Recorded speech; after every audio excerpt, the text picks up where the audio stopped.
Shalom jemaat Tuhan dimanapun Anda berada, seluruh jemaat Agape Church Samarinda.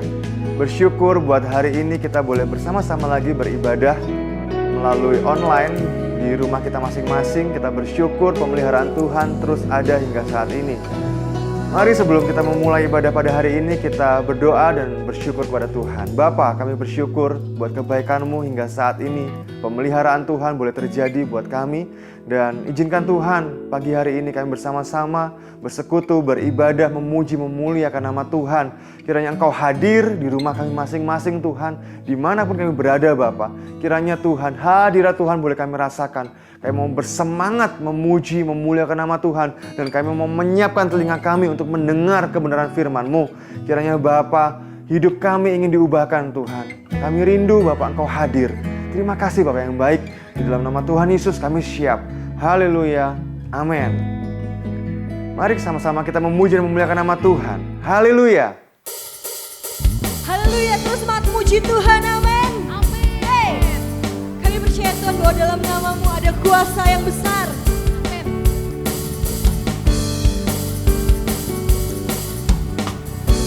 Firman terangi jalanku, perisai iman di setiap waktu, lindungiku dari segala, tak pernah ku ragu, karena Dia bersamaku, setia menjaga dengan kuasa mulia. Hanya di dalam nama-Nya Yesus, Dia sumber pengharapan di sepanjang hidupku. Hanya di dalam kuasa-Nya pasti tersedia kemenangan bagiku selama-lamanya.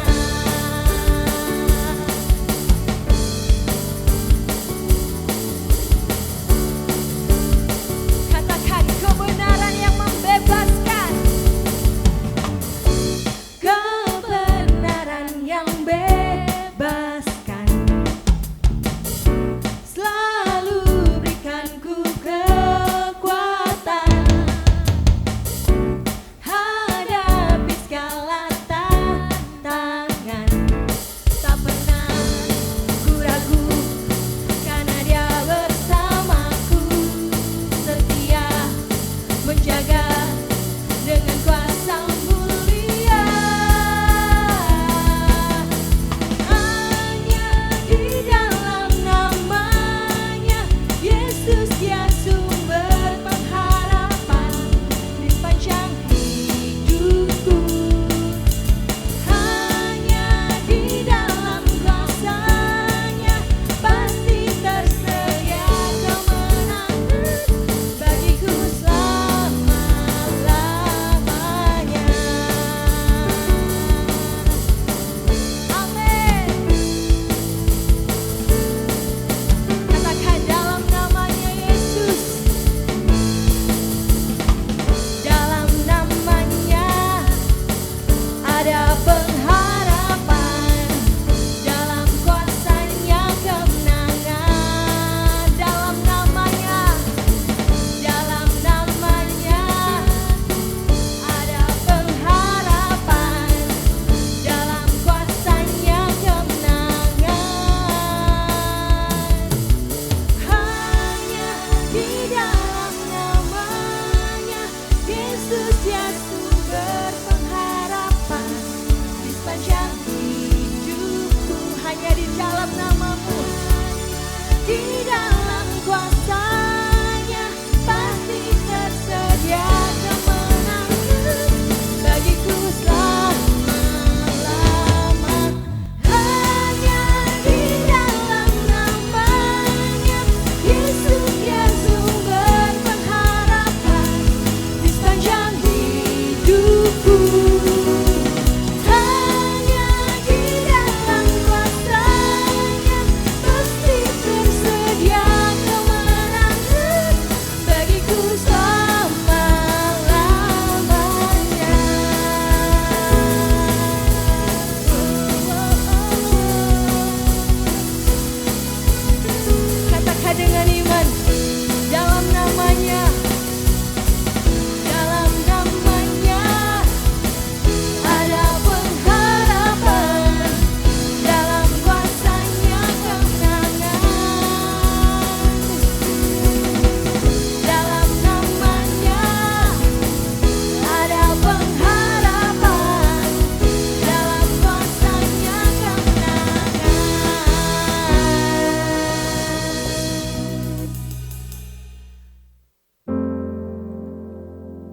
Terima kasih Tuhan, terima kasih Bapa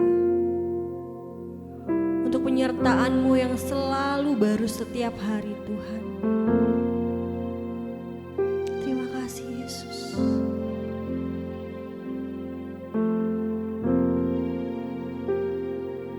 Tak ku tahu kan hari esok, namun langkahku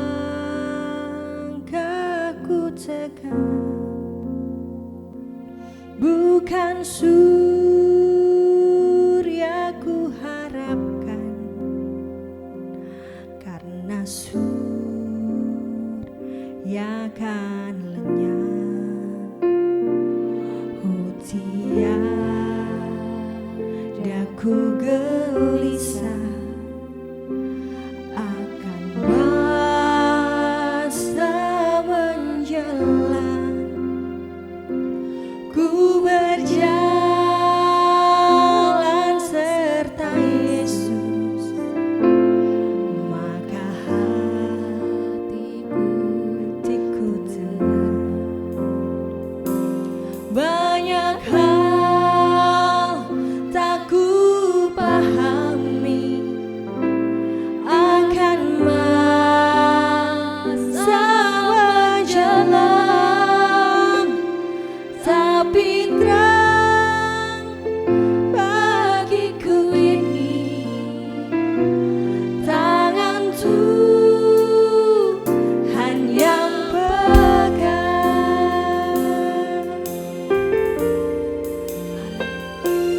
Tak ku tahu kan hari esok, namun langkahku tegak, bukan surya ku harapkan, karena surya kan lenyap. Oh tiada ku gelisah akan masa menjelang. Ku berjalan serta Yesus, maka hatiku, yes Tuhan. Banyak hal tak ku pahami akan masa menjelang, tapi terang bagiku ini tangan Tuhan yang pegang.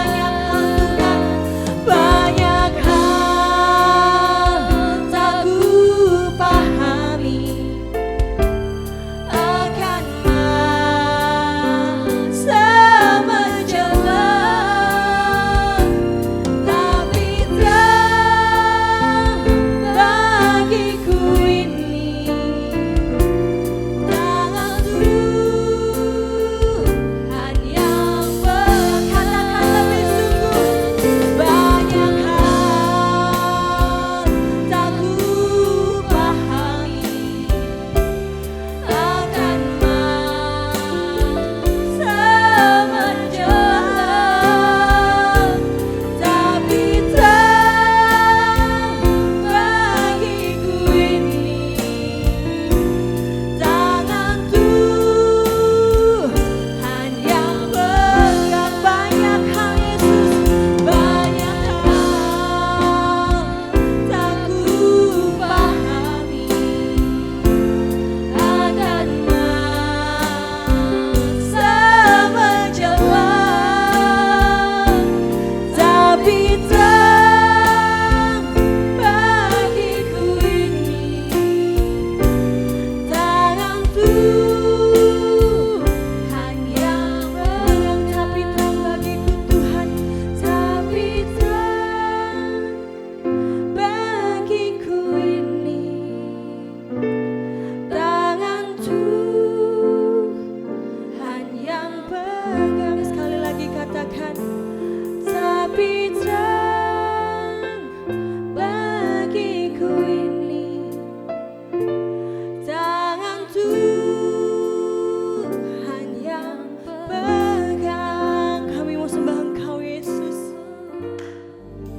Haleluya Tuhan, hari ini Bapa kami mau sama-sama berdoa, mendukung setiap saudara-saudara kami yang membutuhkan jawaban doa.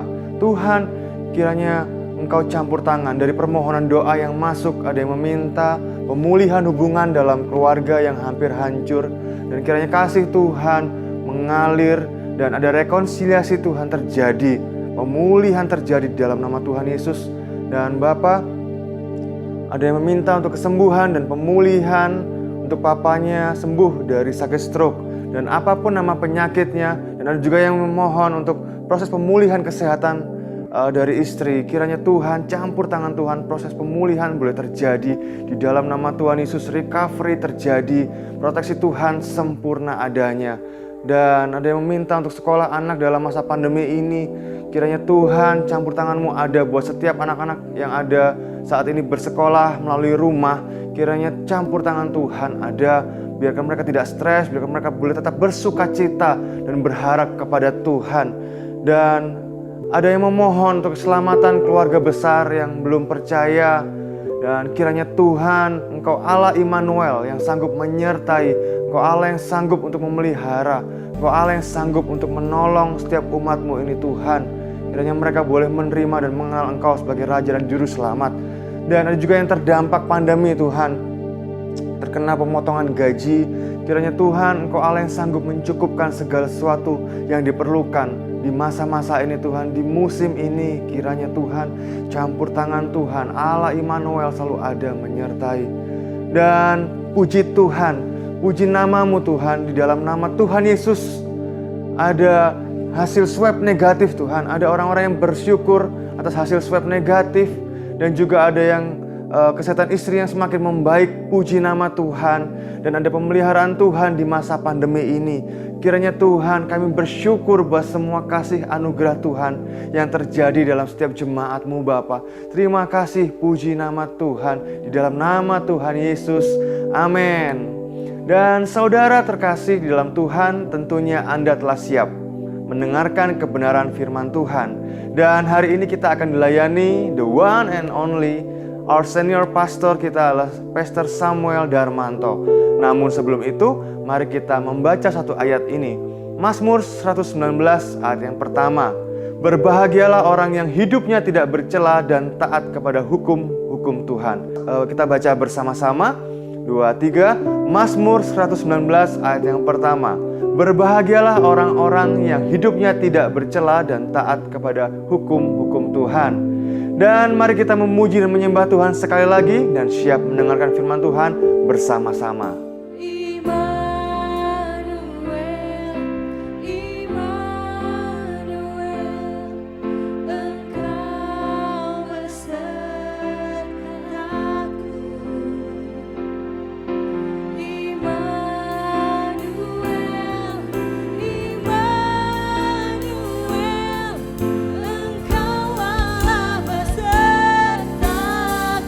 Kuatkan kami Tuhan.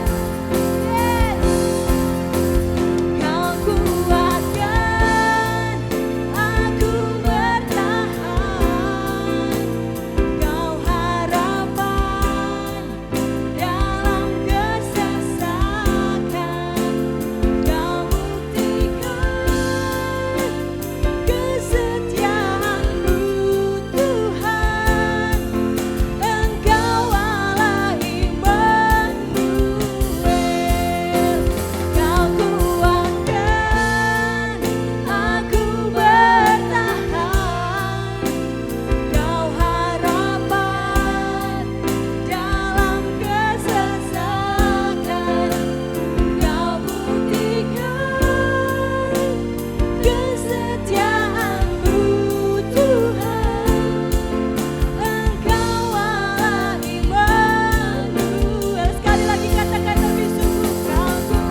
Puji akan nama Tuhan, senang sekali hari ini saudara-saudara kita bisa beribadah kembali. Dan saya ingin menyampaikan shalom buat saudara-saudara yang kasih oleh Tuhan. Kiranya damai sejahtera Allah Bapa, cinta dan kemurahan dari Tuhan Yesus ada bersama dengan kita hari ini. Mari kita akan siapkan hati kita bersama-sama untuk firman Tuhan, dan kita sekali lagi menundukkan kepala dan kita berdoa. Bapa di dalam surga, kami bersyukur buat waktu yang indah ini. Kami diberikan kesempatan sekali lagi untuk kami mendengar sabda perkataan Allah. Tuhan, kami mohon Tuhan pengertian yang daripada surga turun atas kami. Kami minta hikmat Roh Kudus mengajar kami. Karena itu urapi hamba-Mu dan urapi seluruh umat Tuhan supaya hari ini kami bisa mengerti maksud kebenaran firman-Mu. Diberkatilah orang yang mendengar firman Tuhan, menyimpannya dalam hati dan melakukannya. Tatkala Tuhan datang, kami siap menyambut kedatangan-Mu. Kami ucap syukur dan berdoa menyambut firman Tuhan pagi hari ini dalam nama Tuhan Yesus. Haleluya. Amin. Amin. Puji Tuhan, saya senang sekali saudara-saudara karena kita masih diberikan kesempatan untuk kita datang beribadah kepada Tuhan, memuji memuliakan namanya, menyembah meninggikan nama Tuhan, dan juga diberikan kesempatan untuk mendengar kebenaran firman-Nya, karena tidak semua orang bisa membuka hati untuk datang beribadah kepada Tuhan dan mendengar firman-Nya. Akan itu berbahagialah saudara hari ini yang saudara dengan tekun, dengan setia membangun ibadah saudara dan mendengarkan firman-Nya. Kasih karunia Allah menyertai kita. Firman Tuhan hari ini terambil bersama-sama, kita akan membaca dari kitab Efesus pasal yang keempat. Kitab Efesus pasal yang keempat, mulai ayat yang ke-11 sampai dengan ayat yang ke-16.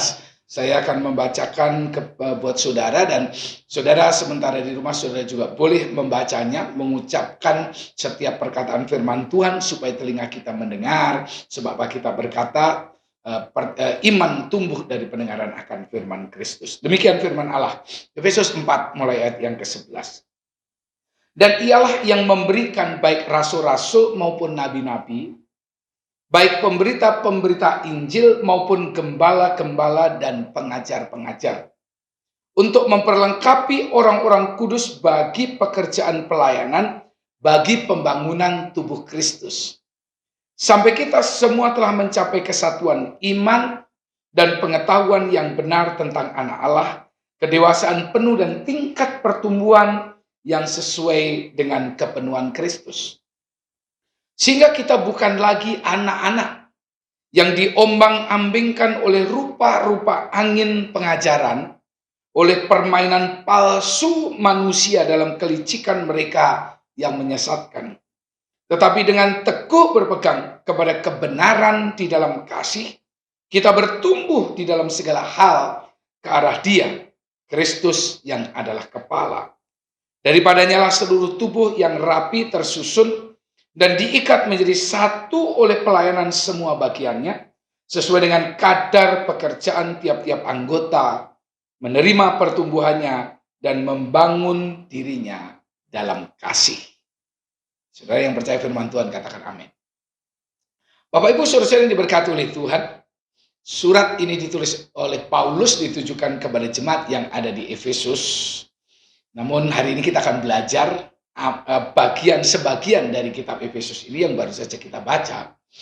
Saudara, dikatakan bahwa Allah yang memberikan kepada gerejanya, kepada orang percaya, orang-orang kudus. Apa itu?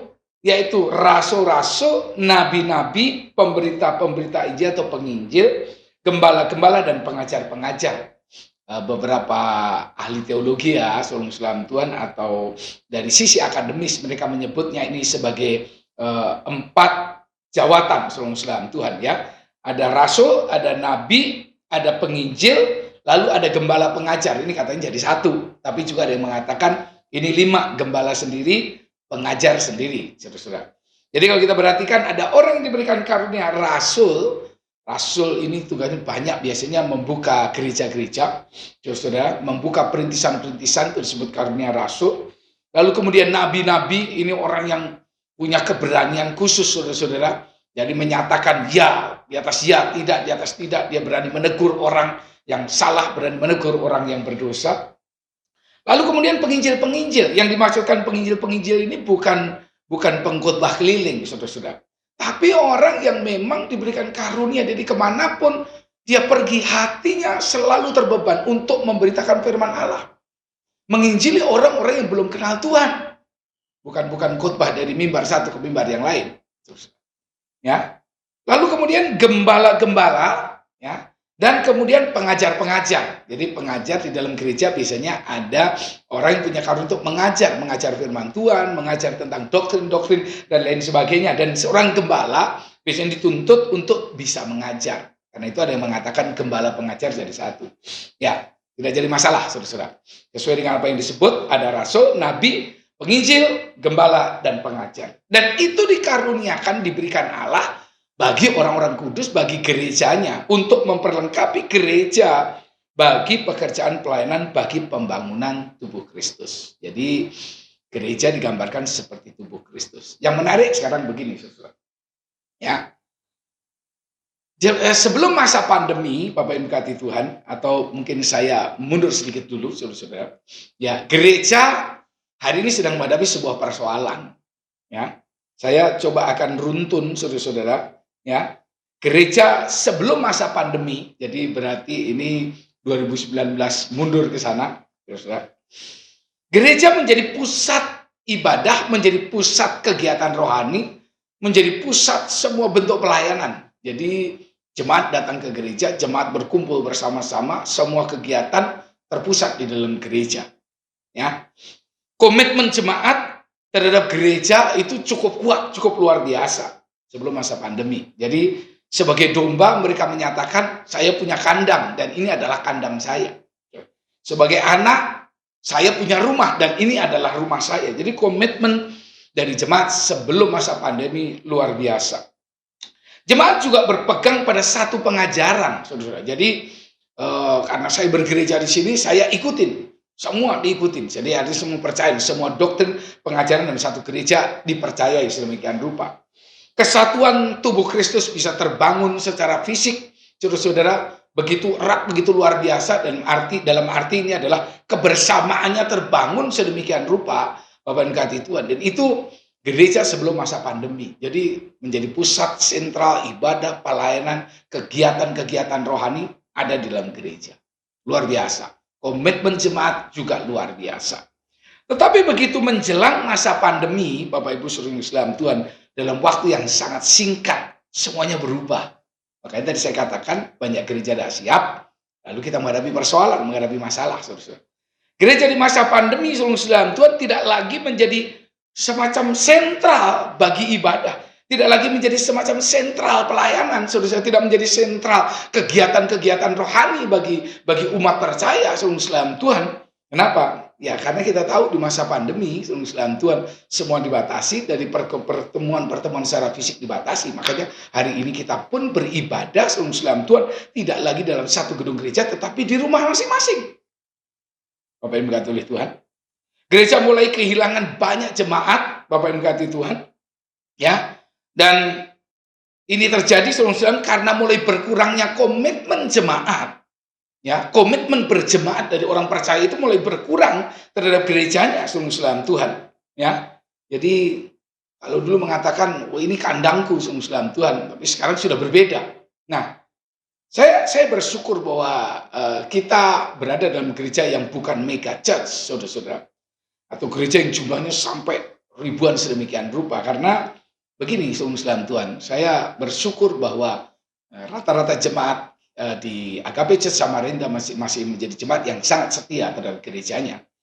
Nah, kalau kita bandingkan, kita buat prosentasenya, saya baru saja saudara Tuhan minggu yang lalu berbincang-bincang dengan seorang teman yang pelayanan di sebuah gereja yang sangat besar di Jakarta, saudara Tuhan, lalu mengatakan, bayangkan, lo biasanya sekali ibadah itu saudara-saudara ribuan, kali ini begitu live streaming atau begitu online ibadah, paling yang ikut 200.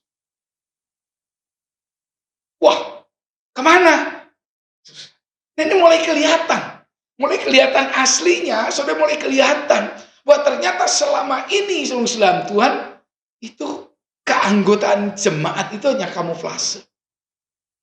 Gereja menghadapi persoalan, karena pada akhirnya saudara Tuhan mengatakan, wah, lah ini kalau yang nyewa mall, ini yang nyewa ini siapa yang bayarin? Kalau 1 bulan sampai ratusan juta, siapa yang bayarin? Kenapa? Karena jemaat mulai kehilangan komitmen. Barangkali dulu saudara-saudara datang beribadah hanya karena bahasanya, dalam tanda kutip bahasa yang dipakai itu hanya sekedar jajan sebelum salam Tuhan. Ya, pagi ibadah di gerejanya, sore dia pergi cari sebelum salam Tuhan jajan di luar, dan sehingga gereja itu menjadi kelihatan seperti besar. Tapi ternyata sebelum salam Tuhan aslinya tidak demikian. Jadi masa pandemi ini ternyata menguji sebelum salam Tuhan, membuktikan saudara-saudara ini gereja mana yang benar-benar memiliki jemaat yang asli berkomitmen dan mana yang tidak. Gereja kehilangan penghargaan dari jemaat.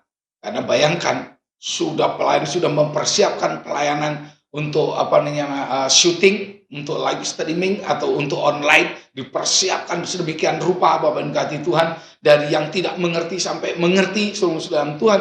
Nah, tapi begitu kebaktian dimulai, tadi saya katakan, yang jemaatnya ribuan, itu paling begitu lifetime-nya hanya sedikit sekali. Saya bersyukur dan saya menghargai jemaat Tuhan AKBC Samarinda adalah jemaat yang setia dan berkomitmen. Tuhan berkati saudara. Nah, yang ketiga, kalau tadi saya katakan gereja sebelum masa pandemi, gereja pada masa pandemi, banyak kebingungan, saudara, banyak gereja tutup, yang sewa ruko sudah tidak ada biaya lagi untuk bayar ruko, yang mau nggak mau close, saudara. Nah, saudara, bagaimana dengan gereja pasca pandemi? Nanti kalau sudah pandemi ini berakhir, kira-kira akan seperti apa? Saudara-saudara, Bapak dan Katolik Tuhan, ini bisa benar bisa tidak, tetapi dalam analisis saya barangkali saudara Tuhan, nanti jemaat ini sudah mulai kehilangan, begitu dimulai, waduh, gimana ya? Selama ini nggak pernah ibadah di sana, jadi malu mau ke sana, bingung. Ada banyak jemaat yang mulai kehilangan arah, kebingungan. Dia mulai pilih-pilih, mulai cari gereja lagi, mulai mencari pengajaran yang pasti lagi saudara Tuhan, dan gereja saudara akan melayani dengan cara-cara baru. Jadi kalau gereja yang punya visi ke depan, dia tidak berpikir tentang kembali seperti dulu, tapi mulai dengan cara-cara yang baru, yang lebih kreatif. Ya, munculnya guru-guru palsu, munculnya pengajaran-pengajaran saudara Tuhan, barangkali saudara tidak sedikit pengajaran-pengajaran yang kemudian justru menyerang kepada gereja. Ya, kenapa demikian? Ya, mereka membangun pelayanan tanpa ada dasar pertanggungjawaban yang jelas. Kenapa? Karena nggak ada organisasinya jelas. Kamu dari mana? Organisasimu siapa? Atasanmu siapa? Ketua umummu siapa? Jadi membangun pelayanan sendiri. Jadi dia mau ngomong apa saja seenaknya sebelum Tuhan. Nah, ini bahaya lain nanti. Saya katakan ini guru-guru palsu mulai muncul. Saudara-saudara, nanti kita akan bahas di belakangan. Agak saya perdalam. Ya. Jadi kalau kita, gereja kita, saudara, saya sebagai hamba Tuhan, kalau saya punya pengajaran yang sedikit miring, salah, saya bisa dipanggil oleh denominasi. Saya bisa ditegur oleh badan pengurus daerah atau bahkan sampai badan pengurus pusat. Jadi ada pertanggungjawabannya, tidak sembarangan. Tapi mereka yang tidak jelas denominasinya, mereka yang tidak tahu ada dalam lembaga apa, sudah bisa saja sebelum Tuhan. Oh, saya mendirikan yayasan ini, saya mendirikan pelayanan ini, ministry. Tapi pertanyaannya kepada siapa Anda bertanggung jawab? Ya. Lalu sebelum Tuhan, tidak ada peneguhan, tidak ada sebelum Tuhan pengakuan. Ya. Jadi secara kelembagaan ini bisa dipertanyakan. Dari mana mereka? Anda diakui dari mana? Pengajaran Anda, doktrin Anda diakui oleh lembaga mana? Nah, ini nggak jelas. Nanti akan muncul. Bahkan di masa pandemi ini sudah mulai banyak muncul. Sudah bikin kebaktian, padahal bukan gereja, bikin kebaktian online, saudara-saudara, dengan mengatakan ministry apa, ministry ini, ministry itu, dan lain sebagainya. Nah, pertanyaannya dia bertanggung jawab kepada siapa? Yang kedua, saudara Tuhan, dapat pengakuan kelembagaan dari mana? Karena apa ini penting? Kenapa ini penting? Ya, sebab kalau kita, kami, saudara Tuhan, salah, saya mengajar salah, nggak sesuai firman Tuhan, melenceng sedikit, saya dipanggil, dimintain pertanggungjawaban. Saya kasih contoh kenapa pengakuan kelembagaan ini penting. Ya, Bapak Ibu diberkati oleh Tuhan, ketika Rasul Paulus bertemu Tuhan, lalu kemudian kurang lebih sekitar 3 tahun begitu dibawa ke Arab, lalu kemudian dia sekolah secara pribadi dengan Tuhan. Dan saudara-saudara, begitu kembali ke Yerusalem, semua orang takut. Nah, perlu pengakuan kelembagaan. Di situ mereka ada semacam dewan rasul-rasul, Islam Tuhan. Mereka curiga. Nah, sampai pada akhirnya perlu pengakuan dari para rasul. Saya jadi hamba Tuhan, saya jadi pendeta, saya diuji dulu, saya dites, saya diinterview, saya ditanya, dan lain sebagainya, sampai saya diakui. Mulai dari Islam Tuhan, pelayan Injil, lalu kemudian naik jadi pendeta pembantu, lalu pendeta muda, lalu menjadi pendeta penuh Islam Tuhan. Nah, semua jenjang dilewati, semua proses dilewati. Dan nanti kita akan ketemu Bapak Ibu oleh Tuhan. Ke depan kita akan melihat semakin banyaknya muncul pengajar-pengajar palsu Islam Tuhan. Sekarang Anda bisa buka, sekarang pun sudah banyak Islam Tuhan di YouTube dan lain sebagainya, di media sosial. Waduh, luar biasa. Sehingga kemudian mereka yang belajar secara akademis sedemikian rupa Islam Tuhan mengatakan, wah ini nggak betul. Saya melihat perdebatan di media sosial, dan ya hari-hari ini gereja perlu berhati-hati, orang-orang percaya perlu berhati-hati, hidup dengan bijaksana. Dan karena itu, Bapak Ibu oleh Tuhan, dari nasihat firman Tuhan yang kita baca, maka saya mengajak kita untuk kita menyadari bahwa hari ini yang diperlukan adalah orang-orang Kristen yang sehat, orang Kristen yang dewasa, dan orang Kristen yang bertanggung jawab. Jadi ini menjelang nanti Islam Tuhan akhir zaman ini, karena fenomena gereja itu macam-macam, maka dibutuhkan iman yang sehat, iman yang dewasa, iman yang bertanggung jawab. Saya yakin kalau Anda berada dalam posisi ini, kehidupan kekristenanmu sehat, kehidupan kekristenanmu dewasa, kehidupan kekristenan bertanggung jawab, saya yakin kita tidak akan mudah diombang-ambingkan oleh rupa-rupa angin pengajaran seperti yang Paulus bilang. Mari kita akan bahas satu persatu. Sehat. Yang pertama, orang Kristen yang sehat. Jadilah orang Kristen yang sehat dalam iman. Jadilah orang Kristen yang sehat secara rohani, saudara-saudara. Nah, sehat itu banyak dipengaruhi Islam Tuhan oleh pola makan. Atau makanan juga, makanan yang kita makan. Ya. Jadi ini nggak bisa enggak nih. Pola hidup kita, lalu kemudian makanan yang kita makan itu mempengaruhi kesehatan kita. Makanan-makanan sehat bukanlah makanan-makanan yang kemudian dimasak secara instan. Makanan-makanan sehat Islam Tuhan bukan masakan-masakan yang kemudian fast food disebut. Fast food itu bahkan disebut junk food, saudara-saudara, itu makanan-makanan yang bisa menjadi sampah, saudara-saudara, dalam tubuh kita. Itu nggak sehat dalam jangka waktu yang lama, kemudian menimbulkan berbagai penyakit, kanker, tumor, kelainan-kelainan, penyakit yang lain, dan lain sebagainya. Nah, kekasih-kasih Tuhan, pengajaran-pengajaran yang muncul Islam Tuhan secara instan.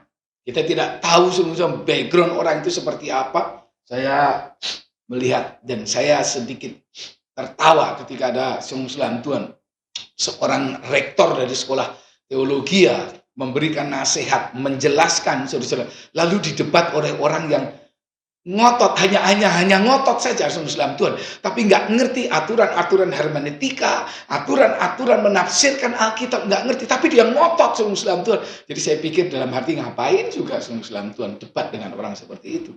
Tapi itulah yang kita hadapi hari-hari ini. Pengajar-pengajar instan, saudara-saudara, ya, yang kemudian kita lihat pengkhotbah yang hanya ingin Islam khotbahnya didengar menyenangkan telinga. Menghibur, hanya sekedar menghibur. Yang Alkitab berkata Islam Tuhan ini mengumpulkan dongeng-dongeng yang menyenangkan telinga, karena pada akhirnya orang sulit untuk menerima kebenaran. Dan ini munculnya pengajar-pengajar seperti ini, pengkhotbah-pengkhotbah yang hanya berpikir gimana hari Minggu ini saya bikin jemaat senang, saya bikin hanya senang saja, tapi kemudian tidak berakar dalam. Ada nasihat yang diberikan oleh Rasul Paulus kepada anak rohani yang bernama Timotius. Lalu nanti kita juga akan dengarkan, kita baca juga nasihat dari Rasul Petrus juga. 2 Timotius pasal 4 ayat 1 sampai dengan ayat yang keempat. Saya bacakan buat saudara. 2 Timotius pasal 4 ayat 1 sampai dengan ayat yang keempat. 2 Timotius pasal 4 mulai ayat yang pertama. Ya. Perhatikan. Di hadapan Allah dan Kristus Yesus yang akan menghakimi orang yang hidup dan yang mati, aku berpesan dengan sungguh-sungguh kepadamu demi penyataannya dan demi kerajaannya. Perhatikan. Beritakanlah firman, siap sedialah baik atau tidak baik waktunya. Nyatakanlah apa yang salah, tegurlah dan nasihatilah dengan segala kesabaran dan pengajaran. Anda perhatikan baik-baik, dengan segala pengajaran. Karena akan datang waktunya orang tidak dapat lagi menerima ajaran sehat. Jadi Anda perhatikan, kalau ada pengkhotbah yang menyerang gereja, pengkhotbah menyerang gembala, pengkhotbah menyerang seluruh pelayanan gereja, wah itu semakin digandrungi, saudara-saudara. Anda perhatikan baik. Kenapa dikatakan karena akan datang waktunya orang tidak dapat lagi menerima ajaran sehat, tetapi mereka akan mengumpulkan guru-guru menurut kehendaknya untuk memuaskan keinginan telinganya. Nah, jadi saya percaya nih, kalau ada pengkhotbah yang bisa bikin senang Anda setiap minggu, pasti Shalom Tuhan. Wah, itu followernya akan naik. Subscribernya di YouTube akan naik. Tapi kalau pengkhotbah itu menegur dosa saudara, menegur kesalahan saudara, mengajak saudara bertobat, belum tentu saudara akan lihat lagi. Namun saya percaya, Jemaat Agape Church Samarinda adalah jemaat yang mau menerima teguran firman Allah. Amin. Mereka akan memalingkan telinganya dari kebenaran dan membukanya bagi dongeng. Wow, saudara-saudara, ini akhir zaman. Ini di masa pandemi ini ketika jemaat sebenarnya tidak lagi bersentral di dalam gereja. Saudara-saudara yang berkati oleh Tuhan, pengajaran macam-macam muncul, saudara-saudara, melalui media sosial yang ada. Kalau kita tidak hati-hati, kita bisa terjebak di sini. Nasihatnya Rasul Petrus. 2 Petrus, saudara. 2 Petrus, ayat 1 sampai dengan ayat yang ketiga. Dikatakan demikian. Sebagaimana nabi-nabi palsu dahulu tampil di tengah-tengah umat Allah, demikian pula di antara kamu akan ada guru-guru palsu. Mereka akan memasukkan pengajaran-pengajaran sesat yang membinasakan. Bahkan mereka akan menyangkal penguasa yang telah menebus mereka. Dan dengan jalan demikian segera mendatangkan kebinasaan atas diri mereka. Ayat 2. Banyak orang akan mengikuti cara hidup mereka yang dikuasai hawa nafsu. Dan karena mereka jalan kebenaran akan dihujat. Oh, gara-gara pendeta, Shalom Tuhan, dengan cara yang tadi disebutkan di sini, akhirnya nama Tuhan dihujat. Jalan Tuhan dihujat. Ayat yang ketiga. Dan karena keserakahannya guru-guru palsu itu akan berusaha mencari untung dari kamu dengan cerita-cerita isapan jempol mereka. Waduh, pinter. Bikin ceritanya pinter. Bikin ilustrasinya pinter, saudara-saudara.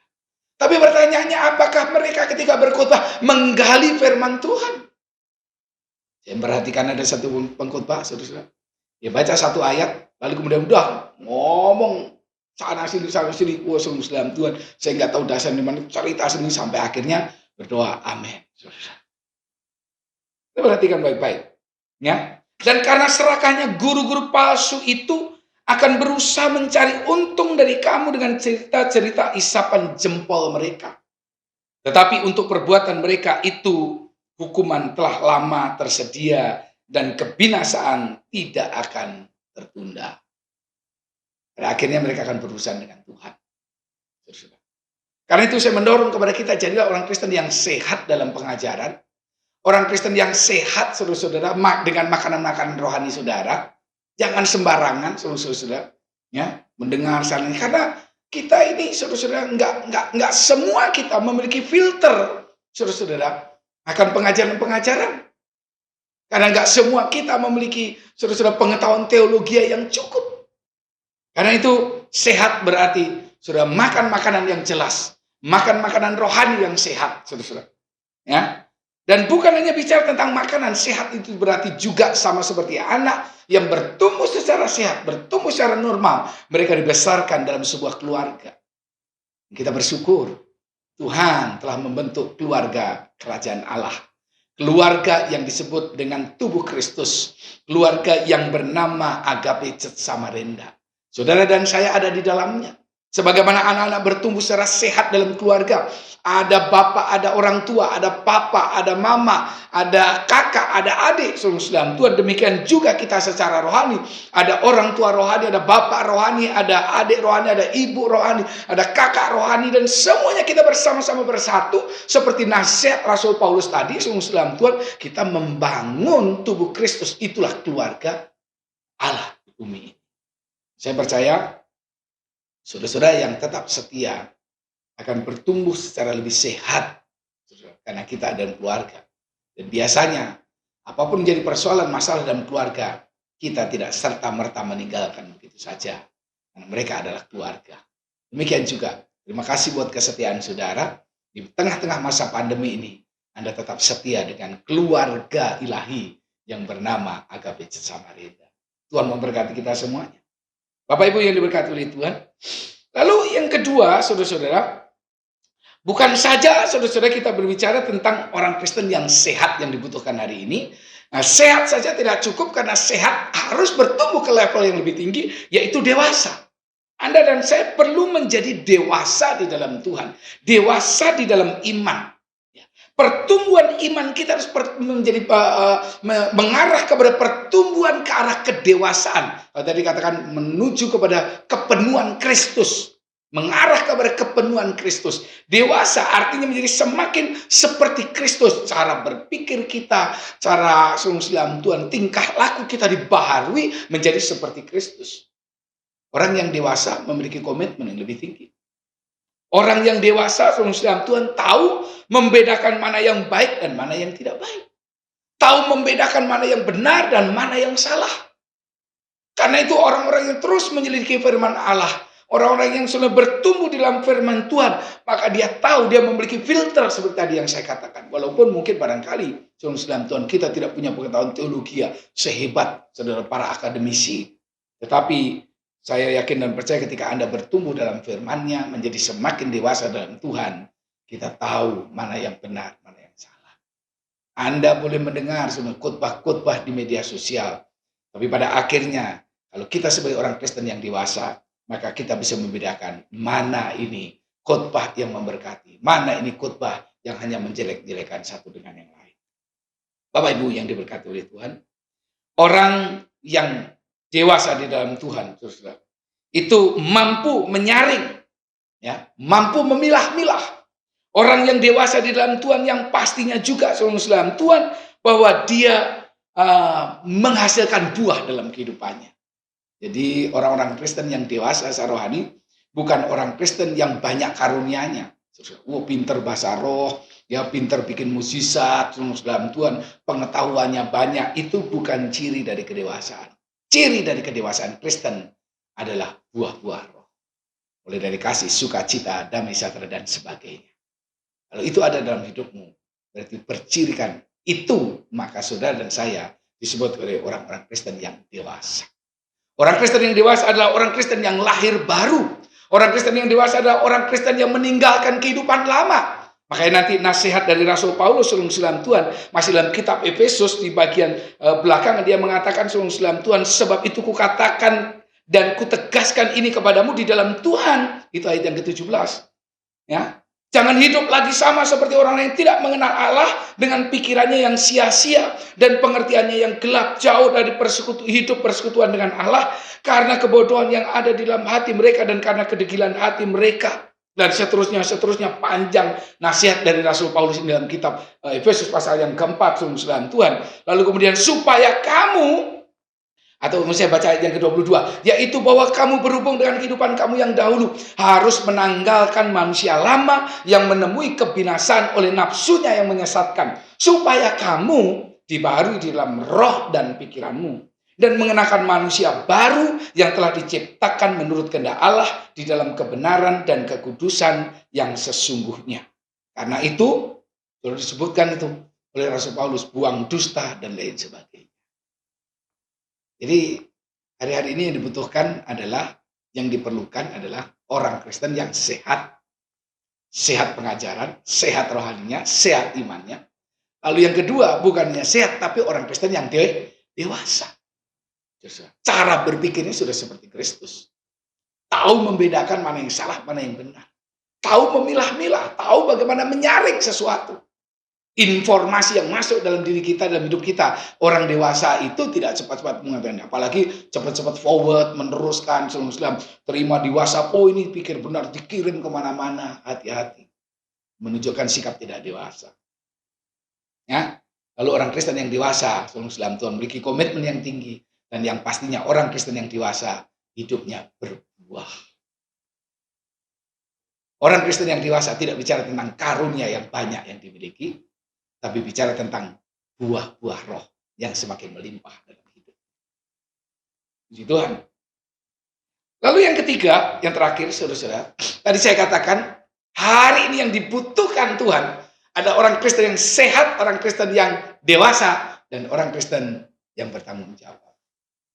Jadi kalau sehat, menjadi dewasa, saya percaya pasti akan menjadi orang Kristen yang bertanggung jawab. Kalau orang Kristen belum bertanggung jawab, menjadi orang Kristen itu berarti belum dewasa dalam Tuhan. Itu tahap-tahapnya seperti itu. Kita bertumbuh secara sehat, bertumbuh ke arah kedewasaan, lalu menjadi pribadi yang bertanggung jawab. Saudara-saudara. Ya, saya akan ajak kepada saudara mengingat kembali bahwa sejak awal manusia diciptakan, Tuhan sudah memberikan tanggung jawab kepada manusia. Jadi setiap kita dipanggil untuk menjadi pribadi-pribadi yang memiliki tanggung jawab dalam hidup ini. Saudara. Jadi orang Kristen, kita jadi orang Kristen yang bertanggung jawab dalam iman kita. Kita bertanggung jawab atas keselamatan orang lain. Kita bertanggung jawab atas pertumbuhan gereja kita. Kita bertanggung jawab atas pertumbuhan iman dari keluarga kita. Kalau Anda seorang suami, Anda bertanggung jawab atas pertumbuhan iman dari istri dan anak-anakmu. Kalau seorang istri, kau bertanggung jawab atas pertumbuhan iman daripada suami dan anak-anakmu. Tapi Pak, kan kepala rumah tangga itu adalah suami. Jadi bagaimana? Saudara, kalau toh engkau nggak bisa mengajar, kalau toh engkau nggak bisa menasihati atau tidak bisa memberikan masukan kepada suamimu, at least engkau bertanggung jawab dengan cara mendoakan setiap malam agar suamimu terima Tuhan, agar suamimu bertumbuh dalam Tuhan. Kita bertanggung jawab atas iman anak-anak kita, pertumbuhan iman, keselamatan mereka. Ada banyak tanggung jawab yang lain sebagai anggota keluarga Allah. Tadi digambarkan dalam Tuhan, kita orang Kristen seperti tubuh Kristus. Tangan ini bertanggung jawab banyak. Tangan kiri saya juga bertanggung jawab banyak. Kalau ada punggung gatel dalam Tuhan, maka dia akan menggaruk. Ya, kalau rambut saya berantakan, maka saya punya tugas tanggung jawabnya siapa? Tanggung jawabnya mata untuk melihat melalui cermin. Lalu kemudian tangan bertanggung jawab untuk menyisir. Ya, saudara. Kalau kita akan pergi kemana-mana, kaki yang bertanggung jawab mengantarkan kita. Ya, kalau ada berita-berita, maka saudara-saudara yang diberkati oleh Tuhan, telinga kita bertanggung jawab untuk menyaringnya, untuk mendengarnya. Jadi pada dasarnya, jadi orang Kristen yang bertumbuh secara sehat, jadi orang Kristen semakin dewasa, adalah orang Kristen yang bertanggung jawab dalam hidup ini. Pelayanan menjadi tanggung jawab kita. Ada banyak hal yang Tuhan berikan tanggung jawab dalam kehidupan kita. Saudara. Kenapa kehidupan kita ini harus bertanggung jawab? Ya, karena kesalahan kita, karena satu kesalahan kita, itu bisa saja mengakibatkan orang lain yang tidak ada sangkut pautnya dengan kita, saudara-saudara, itu menjadi korban atau bisa menjadi menerima efek dampak negatifnya. Saya kasih contoh begini.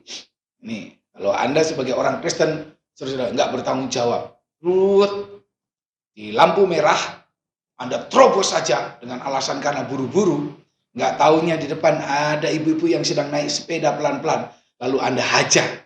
Anda nggak ada kaitan apa-apa. Tapi karena ketidaktanggung-jawaban kita, orang lain jadi korban. Karena ketidaktanggung-jawaban kita, orang lain menerima dampak negatif. Amin. Sama juga, saudara-saudara, hari ini kita dihimbau supaya setiap kita memakai masker kemanapun kita pergi. Nah, itu harus menjadi sebuah tanggung jawab dalam hidup kita. Lalu kita tidak bertanggung jawab saudara Tuhan, maka akibat kesalahan kita tidak tahu hari ini siapa yang menulari, siapa yang menjangkiti, siapa yang terjangkiti, siapa yang menulari, siapa yang tertular, kita nggak tahu. Tapi kalau kita nggak bertanggung jawab, kemana-mana kita nggak pakai masker, kita ngomong begitu saja saudara Tuhan, lalu kemudian secara tidak sadar, ternyata dalam tubuh kita ada virus COVID-19, orang lain tertular. Karena itu jadilah orang Kristen yang bertanggung jawab. Kitab Efesus pasal yang keempat tadi, saudara-saudara, dari awal Paulus sudah memberikan nasihat, saudara-saudara, memberikan nasihat tentang tanggung jawab. Sampai kemudian pada pasal yang terakhir, maksud saya dari ayat-ayat yang terakhir dari pasal yang keempat ini, Paulus memberikan nasihat-nasihat. Saya bacakan sebagai ayat terakhir. Sebagai contoh seperti ini. Ketika kita sudah bertumbuh, kita menjadi Kristen, bertumbuh menjadi dewasa, saudara Tuhan, sehat dan dewasa, kita harus bertanggung jawab. Dikatakan saya kasih contoh ayat yang ke-28. Ini bentuk-bentuk tanggung jawab atas kehidupan kita. Orang yang mencuri, janganlah ia mencuri lagi. Tetapi baiklah ia bekerja keras dan melakukan pekerjaan yang baik dengan tangannya sendiri, supaya ia dapat membagikan sesuatu kepada orang yang berkekurangan. Janganlah ada perkataan kotor keluar dari mulutmu, tetapi pakailah perkataan yang baik untuk membangun di mana perlu, supaya mereka yang mendengarnya beroleh kasih karunia. Jadi hidup itu ada tanggung jawab. Dan janganlah kamu mendukakan Roh Kudus Allah yang telah memeteraikan kamu menjelang hari penyelamatan. Tanggung jawab lagi. Segala kepahitan, kegeraman, kemarahan, pertikaian, dan fitnah hendaklah dibuang dari antara kamu. Demikian pula segala kejahatan. Tetapi hendaklah kamu ramah seorang terhadap yang lain, penuh kasih mesra dan saling mengampuni, sebagaimana Allah di dalam Kristus telah mengampuni kamu. Ini nasihat dari Rasul Paulus. Hidup Kristen adalah hidup yang bertanggung jawab. Saya berdoa kiranya firman Tuhan hari ini akan menolong kita terus mengalami Tuhan dalam kehidupan kita. Gereja sebelum masa pandemi, gereja di masa pandemi, dan gereja sesudah atau pasca pandemi akan menghadapi persoalan-persoalan yang berbeda. Karena itu dibutuhkan orang-orang Kristen, pelayan-pelayan Tuhan yang sehat, yang dewasa, dan yang bertanggung jawab.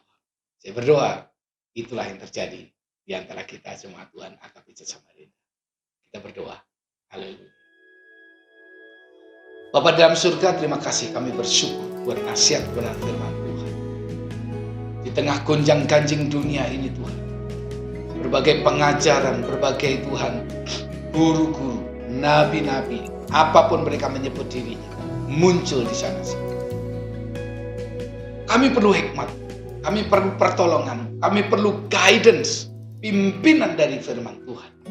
Karena itu Tuhan, melalui nasihat firman Tuhan pagi hari, jadikanlah kami menjadi orang Kristen yang sehat. Sehat dalam iman, sehat dalam pengajaran, sehat dalam makanan rohani kami Tuhan.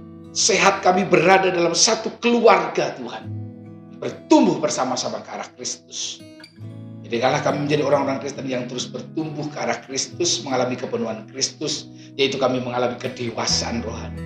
Ubahkan pola pikir kami, cara berpikir kami, cara perilaku kami Tuhan, supaya kami menjadi semakin seperti Kristus. Itulah kedewasaan. Bukan karunia-karunia yang kami kejar, tapi buah roh yang kami nantikan. Buah roh yang kau rindukan. Dan itu Bapa dalam surga, tolonglah kami, agar kami terus naik kembali. Bukan sekedar kami jadi orang Kristen yang dewasa, tapi kami juga orang Kristen yang bertanggung jawab. Bertanggung jawab atas kehidupan kami pribadi, bertanggung jawab atas orang-orang yang kami kasihi, bertanggung jawab atas keluarga kami, bertanggung jawab atas gereja kami, bertanggung jawab dalam masyarakat, bertanggung jawab dalam banyak hal. Dan itulah yang sedang dibutuhkan. Dan Bapa berdoa, kiranya Roh Kudus menolong setiap kami, memberkati semua orang yang sudah mendengar firman. Dalam nama Tuhan Yesus, haleluya. Amin. Amin. Kiranya Tuhan berkati saudara. Firman Tuhan sampai di sini dan saya kembalikan kepada yang bertugas. Terima kasih untuk Pastor Samuel Darmanto yang telah memberikan firman Tuhan yang dahsyat sekali. Kiranya Tuhan Yesus memberkati Pastor Samuel Darmanto. Dan semua jemaat Tuhan, saya yakin percaya kita semua diberkati, amin. Dan kita akan bersama-sama menyiapkan persembahan kita yang terbaik bagi Tuhan. Dan sebelum itu mari kita berdoa. Bapa, terima kasih Tuhan buat kebaikan-Mu, buat firman Tuhan yang telah disampaikan, yang menjadi kekuatan bagi kami. Kiranya boleh menjadi rema dalam kehidupan kami. Dan kami juga Tuhan sebentar akan memberikan persembahan Kiranya Tuhan kami boleh menabur dengan penuh sukacita. Dan terima kasih buat berkat-berkat Tuhan yang tercurah dalam kehidupan kami selama ini Tuhan. Kami bersyukur buat semuanya di dalam nama Tuhan Yesus. Amin. Dan selama memberikan persembahan, kita akan menyaksikan bersama-sama Remake News.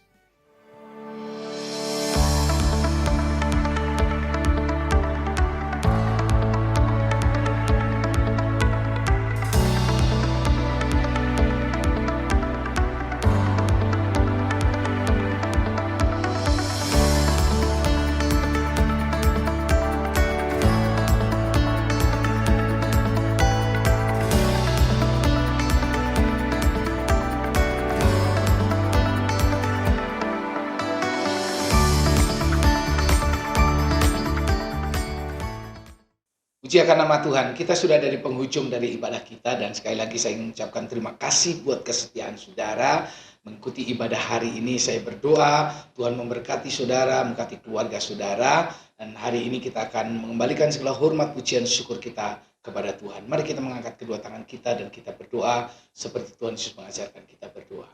Bapa kami yang di surga, dikuduskanlah namamu, datanglah kerajaanmu. Jadilah kehendakmu di bumi seperti di surga. Berikanlah kami pada hari ini makanan kami yang secukupnya, dan ampunilah kami akan kesalahan kami, seperti kami juga mengampuni orang yang bersalah kepada kami. Dan janganlah membawa kami ke dalam pencobaan, tapi lepaskanlah kami daripada yang jahat. Karena Engkaulah yang punya kerajaan dan kuasa dan kemuliaan sampai selama-lamanya. Akhirnya ya Tuhan, biarlah segala hormat, kemuliaan, syukur, pujian, dan kebesaran keagungan hanya bagi namamu kekal selama-lamanya. Dan sekarang Tuhan berkatilah umat-Mu, kiranya damai sejahtera Allah Bapa, cinta dan kasih sayang dari Tuhan kita Yesus Kristus, persekutuan dan penghiburan dari Allah Roh Kudus menyertai hidup saudara, sehingga hidup saudara diberkati oleh Tuhan, kesehatan saudara diberkati oleh Tuhan, rumah tangga saudara diberkati oleh Tuhan, keluargamu diberkati oleh Tuhan, usaha pekerjaan, sekolah kuliahmu diberkati oleh Tuhan, usaha pekerjaanmu dibuat berlimpah-limpah oleh Tuhan, hari-harimu diberkati, hari-hari ini sampai selama-lamanya. Berkat Tuhan atas kita semuanya dan orang yang percaya kita semua berkata amin. Di nama Tuhan, ibadah kita selesai. Selamat hari Minggu, Tuhan Yesus memberkati. Amin.